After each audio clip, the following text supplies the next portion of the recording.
আহিলোঁ উত্তৰ গুৱাহাটীত থকা দৌল গোবিন্দ মন্দিৰলৈ বুলি আৰু এইবাৰ প্ৰথম আমি এই দৌল গোবিন্দ মন্দিৰলৈ আহিছোঁ আৰু সঁচা ইয়াৰ পৰিৱেশ দেখি বৰ ভাল লাগি গ'ল।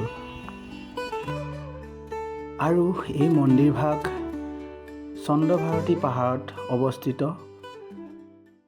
আৰু ইয়াৰ ওচৰতে থকা জেকেৰিয়া নামৰ এখন গাঁৱত এজন ব্ৰাহ্মণৰ ঘৰত এজনী গাই গৰু আছিল আৰু সেই গৰুজনীয়ে মাজনিশা এৰাল ছিঙি হাবিলৈ গৈ এজোপা বিৰিণা গছৰ তলত গাখীৰ দি আহিছিল।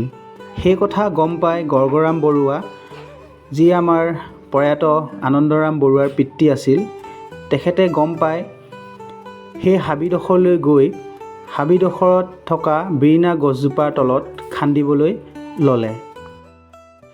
তাৰ পৰাই এটা শ্ৰীকৃষ্ণৰ মূৰ্তি আৱিৰ্ভাৱ হ'ল আৰু সেই মূৰ্তিভাগ আনি এইডোখৰ জেগাতে স্থাপন কৰিলে।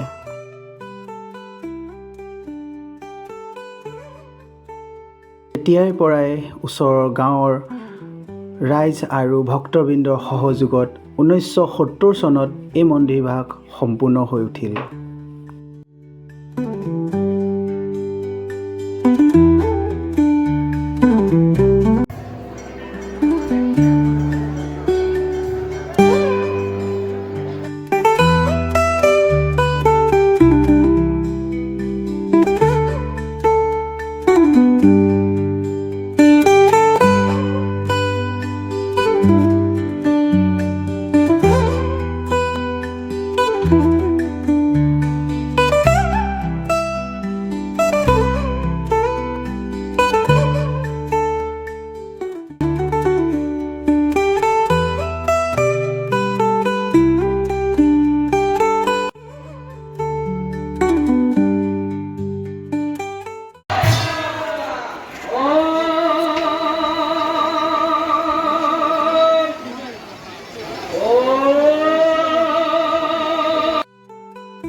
আৰু শেষত সকলোলৈ ৰঙৰ উৎসৱৰ শুভেচ্ছা জনালোঁ।